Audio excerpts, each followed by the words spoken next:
The Punisher, Episode 10, Virtue of the Vicious. This was definitely a great episode. Once again, one of the best out of this season so far. We're headed, this is like the beginning of the final four, and it was definitely an amazing episode. We have kind of a cool way to do the story. Is the only episode so far that's actually done this, where it's telling the story by jumping back and forth throughout time. And I thought that was really cool. And we get to see it from a couple of different perspectives. We see it from, I'm just going to say he was a governor. We get to see it from the governor's super fake perspective, where Frank went in with Lewis and they're both, killing people, and then he ran out to get help. Then we see it from the real life perspective of Karen, where they go through, and of course, Lewis was kind of going throughout the building, taking people out as he went up the stairs, taking the dude out at the front door. I guess he was just, I don't know what he was doing with the elevator. It seemed like he opened it up and then he did something, and it was like, well, that didn't really do anything. It seemed like at that point all he had to do was, he was basically just pulling this thing, but it was like he did that without actually setting off the bell. So I guess that's what that was. He was stopping it without setting the bell off, so it wasn't ringing the whole time.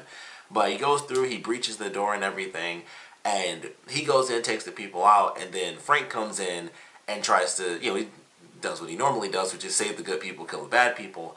And the governor pushed Karen into the dude as he took off, and then the rest of the episode was Frank trying to save Karen as she's dealing with being the hostage of Lewis, who has a bomb with the dead man switch on it. So that was just crazy, the whole episode. I thought it was really well done. We had Dinah finding out the truth, which turns out that Russo didn't get busted because of him talking about, the knife gun thing, but he got busted from the other really easy element to figure out, which is, oh, all of these people did a mission with you.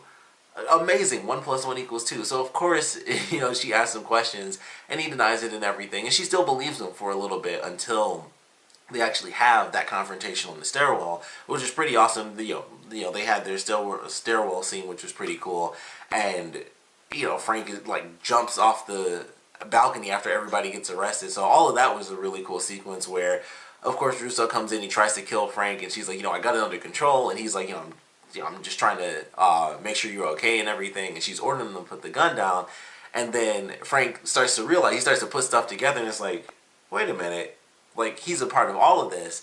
And then it's like, okay, well, Russo's basically like, I'll bust it. And it's like, well, so you had a chance, now, right, all you have to do right now is just walk away.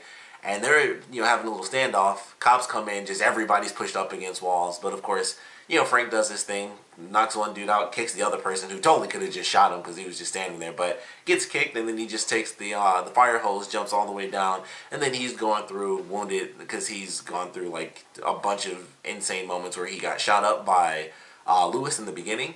After Lewis gets on the elevator, the Anvil people instantly try to shoot him because everyone thinks that the two of them are working together, even though that moment should have definitely said it. But the Anvil people instantly start trying to shoot at Frank, which was an awesome scene when he does the roll and he picks up the body mid-roll, and then he's using the body as a shield, and then he tosses the body off so he can get to the stairwell. So whole episode was crazy. This was some of the action-packed stuff that I was kind of looking for, where it wasn't even just Frank. It was just absolute chaos the whole way through. Lewis is going through, in the beginning, it's very meticulous. He's taking people out, little by little. We see him go to the dude at the house, and he tries to free the birds in the cage, which I thought was a cool little thing, where it's some people choose to fly free, some people like being where they are. So I thought that was a cool, little moment there.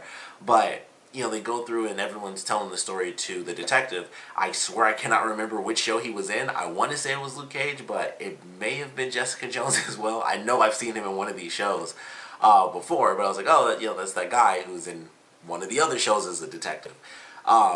So, everybody's kind of telling them their story, and everyone's pretty much hiding the fact that, Frank is the good guy and Russo is a part of this, the big cover-up.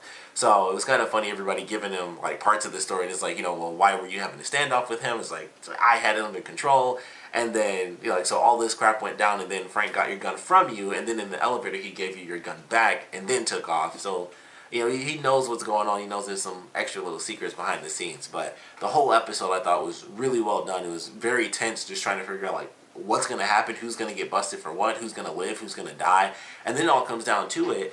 And Lewis had Karen through the entire building. They take the elevator, they get to the bottom floor, and Frank is he was having his own crazy adventure taking the stairs. They just go down the elevator and they're talking, and he has to go through running into Dinah, running into Russo again, surviving the drop with the fire hose, getting all the way to the basement, and then he has to deal with Lewis for the final moment, and he talks about, the white wire and everything, and he knows that Lewis is a creature of habit, and Karen picked up on that super fast about, the white wire. And so as he's talking, he's looking at where she's putting her hands, like, no, not that wire. So I thought that was great. And then he knew that she probably had a gun in her purse again, and so she pulls the wire, shoots him in the foot, and then Frank tries to tackle him, but he pushes Karen into him, and he backs himself up into the to the freezer. So he goes through. I couldn't tell exactly what he was saying. I couldn't tell if that was scripture from the Bible or if that was just a saying. I was trying to figure out because he was mumbling so much. I was like, I can't really even figure out all the words that he was saying. But he was basically doing like his final speech, and that was kind of the end there. And so Frank is trying to tell Karen to get out of there. She's trying to get Frank to come along with her. And then, of course, Lewis actually blows himself up. So it is officially the end of Lewis. He blows himself up. He reattaches the wire, blows himself up. The door blows off. A little piece of shrapnel. Well, I shouldn't say little, but a piece of shrapnel got into Frank's arm, messed him up like a tiny bit. But he's Frank Castle, so he kind of just brushed through that, no big deal. Of course, with all the disaster that was going on, the cops had more than enough time to get there and get ready to take Frank out. So they had to fake a little hostage situation, get in the elevator again. And they definitely had an interesting moment where it seemed like Karen and Frank probably could have kissed. And it would have been like, you know what, this kind of works with their odd relationship that they have where, Karen's always helping somebody out. It's like, she's like the second to Claire as far as helping out all the superheroes. Karen's the one that gets involved, and she gets involved in like the super depressing dark side of all of it, because she was doing the stuff with Matt, and it was eventually learning the truth, and it's just the emotional side of it after that. And then with Frank, it's 100% emotion. So that was a very interesting moment. It was like, I can see her and Frank getting together. I don't know if that would be good or bad, especially with Frank being on the run. It would probably be impossible, but it was an interesting little moment. And they're there, and it's just like, all right, I gotta go. And he pushes the top off the elevator, he hops out, gives her a gun back, and she finishes the story out, and he zip lines off the building, and that's the end of the episode. And it was just a really good episode, and there's still stuff to be had going forward, because we have the fact that Russo is kind of outed himself to Dinah. And so I'm looking forward to how in the world that's supposed to play out, when she's let free. It's like, hey, I'm DHS, so she'll be fine.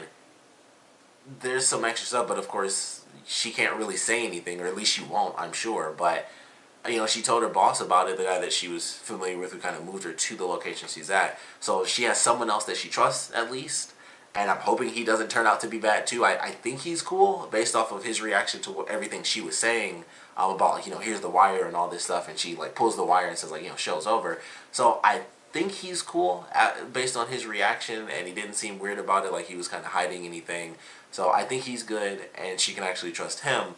But that's still just one person, and ultimately we just kind of have to see how everything's going to play out. I assume in the next episode Frank is also going to have a talk with Micro, because when Dinah goes to him, or Medina, I know they call her Medina, but I call her Dinah because it's just easier for me to remember that, because she has the same name as another character from another show.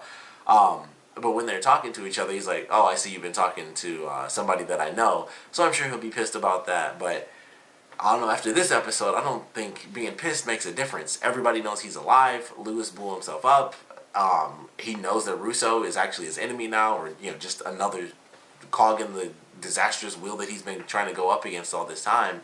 So I think their conversation might be pretty simple, because it's been a real disaster these last two episodes for Frank. So it's just been nuts. But this was definitely another really good episode. It was just the way the story was told, I thought was really well done. And then the fact that it was just like, it was pretty much an all action episode, but it also had that intense stuff, because the revelation with Russo and Dinah, and then Frank and Russo during the stairwell scene. So there was a lot of emotional elements in there as well. And then of course that little elevator moment with Frank and Karen. So definitely had some good emotional stuff thrown in here. But this was definitely like that crazy action episode where it's like, all right, how is this going to play out? Who will live and who will die? What's the truth? Because, it started off with a fake story, and then it just went into the truth right after the governor told his fake version about how Lewis and Frank were actually working together. So definitely a fun episode going into the final three. I'm looking forward to how all of this is supposed to play out. I'm curious at this point, we're 3 episodes to go. I have to wonder if Russo is actually going to get killed. I have to wonder if, I can't remember his actual name, but if the agent, Agent Orange, I have to wonder if he's going to get killed, because we haven't seen him since Frank failed to actually kill him. Even him going into hiding in a new location, all that stuff completely went away because other story elements took over. So I'm curious how this is going to wrap up in the next couple of episodes, because it's like, all right, well, is Russo going to get killed? Is the main guy that they were trying to kill, is he actually going to get killed off? Or are they both going to live? Is Russo going to die but the main guy still lives? So a lot of questions there. Is it going to ultimately go towards Frank's style of thinking, or is it going to go more towards Micro and Dinah's style of thinking, where it's like, let's just get these people out? Or is it going to be like Frank Punisher style, where it's like, no, let's kill these people, and then that's how that's how it's all said and done. So looking forward to these last three, of course. We'd love to know what you guys thought about this one, so please comment below. Let me know your favorite parts about it, least favorite parts about it, and I would love to know where you guys think things are headed for Russo's character now that both Dinah and Frank know the truth about him. That's real bad. I don't think Frank is going to be able to get to him because, of course, he'll be arrested. So I think he's safe as far as the Frank method of revenge. But as far as Dinah, she can definitely interrogate him, and it'll be totally legal. So I would love to know your theories on how that's going to change, or what's going to happen with Russo's character now. And of course, want to know what you guys thought about this episode in general. So please comment below, let me know, and thanks for watching.